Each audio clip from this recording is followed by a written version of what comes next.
tardes, mi nombre es Sugeli Figueira y soy estudiante de Derecho de la Universidad Nacional Experimental de los Llanos Occidentales, Ezequiel Zamora, en convenio con Enlaces de Universidades, en la UNI.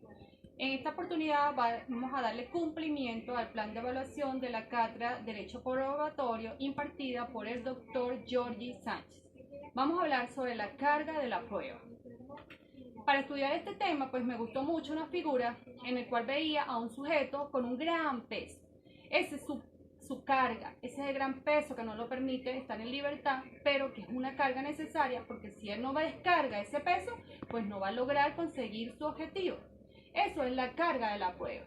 La carga de la prueba no es nada más que el sujeto en un estado de necesidad de las partes que necesitan afirmar un hecho, probar esa situación, o el que afirma una inexistencia del hecho, probar esa situación, probar ese hecho.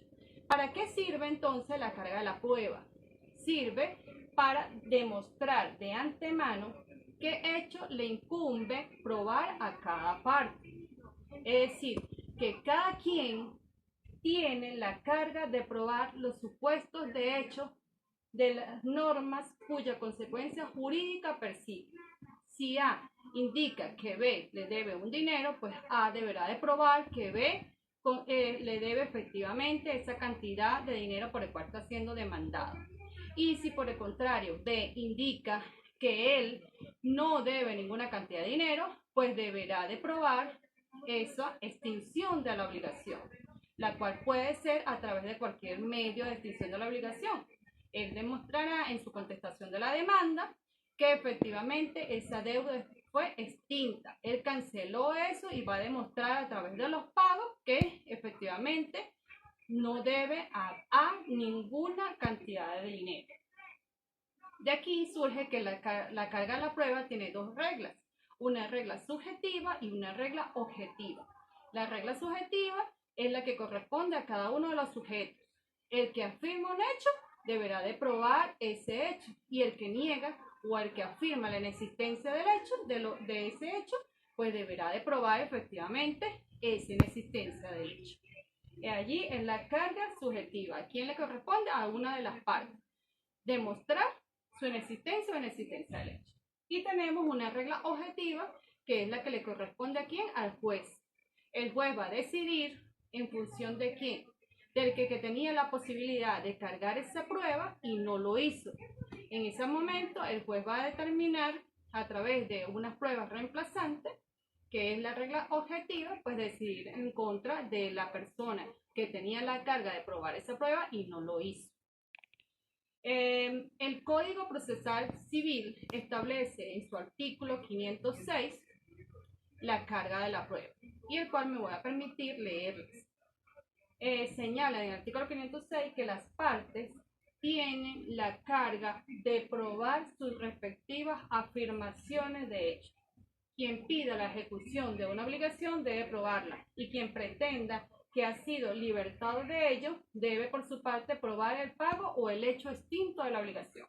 Posteriormente vamos a aclarar un poco más sobre ese artículo, pero vamos a hablar sobre los principios de la carga de la prueba.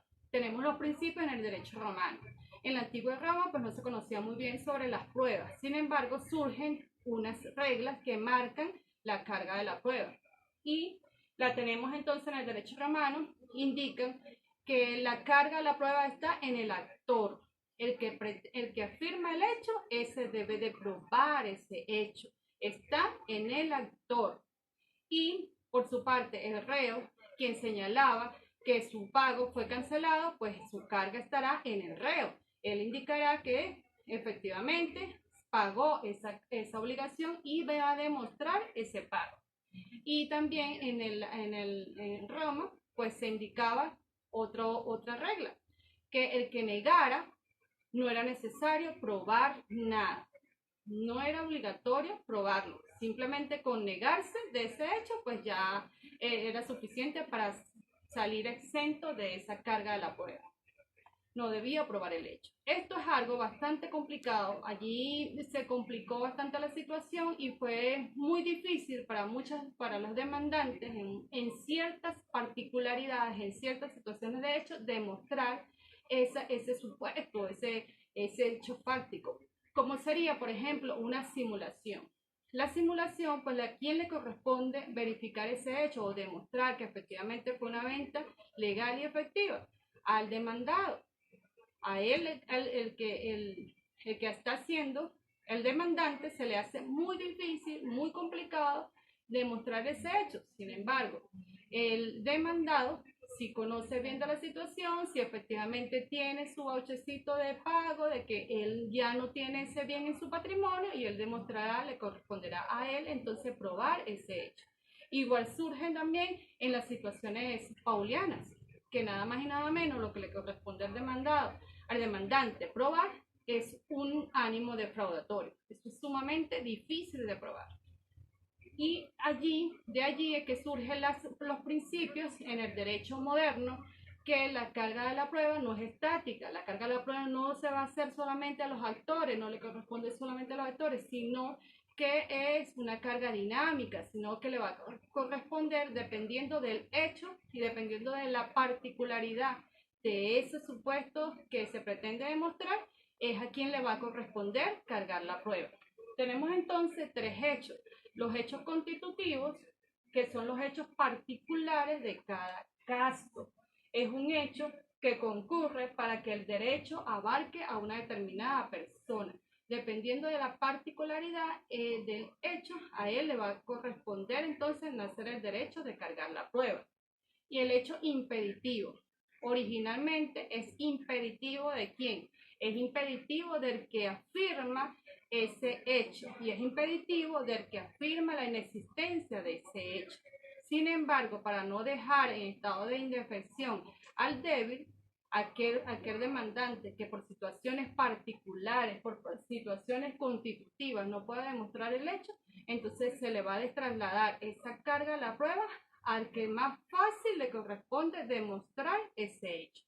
Y el hecho distinto, efectivamente, que el que demostró la libertad del hecho, que pretenda demostrar la liberación de esa extinción, pues deberá de probarlo.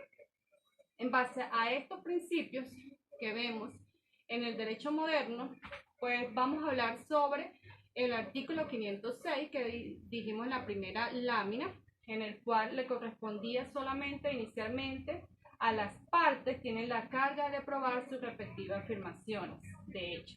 Entonces, ¿cómo quedaría si solamente le corresponde a las partes probar el hecho? ¿Cómo le quedaría la situación al débil? Aquel, por ejemplo, en una responsabilidad médica, ¿a quién le corresponde cargar la prueba? De allí que efectivamente ese artículo 506 fue ampliamente criticado en sentencia de fecha 13 de junio del 2011 en ponencia del magistrado Luis Antonio Ortiz Hernández en la Sala de Casación Civil del Tribunal Supremo de Justicia. ¿Por qué? Porque él considera que este artículo 506 conlleva a un desequilibrio procesal en beneficio de una parte y en perjuicio de la otra. Textualmente señala que es una equivocada distribución de la carga de la prueba. ¿Esto podría conllevar a qué? Podría conllevar a repugnar a la idea del débil en el proceso. ¿Cómo queda el débil en el proceso? No se garantiza su tutela efectiva de la protección de la defensa. Habrá efectivamente una tutela allí. Entonces, yo pienso que efectivamente no queda así tan a la deriva, por cuanto el artículo 401 del Código Procesal Civil señala que concluido el lapso probatorio, el juez podrá de oficio ordenar las prácticas de la diligencia. En base a ese artículo puede surgir la idea de que existe un juez, un gran juez, un juez árbitro, que efectivamente está buscando la verdad de los hechos y que él va a de oficio, va a aclarar ese escenario y que la persona que no solamente no pudo cargar la prueba, pues se le podrá trasladar esa prueba a la otra persona y esta deberá por oficio pues demostrar efectivamente esa situación de hecho. Porque inicialmente ese artículo pues está basado en una libertad de los medios probatorios y acepta la libre apreciación de la prueba. considero que efectivamente está en manos del juez y que es un juez que está buscando la verdad y él va a demostrar si él tiene dudas, si tiene dudas sobre el proceso, si tiene dudas sobre ese hecho, pues va a solicitar de oficio alguna otra prueba.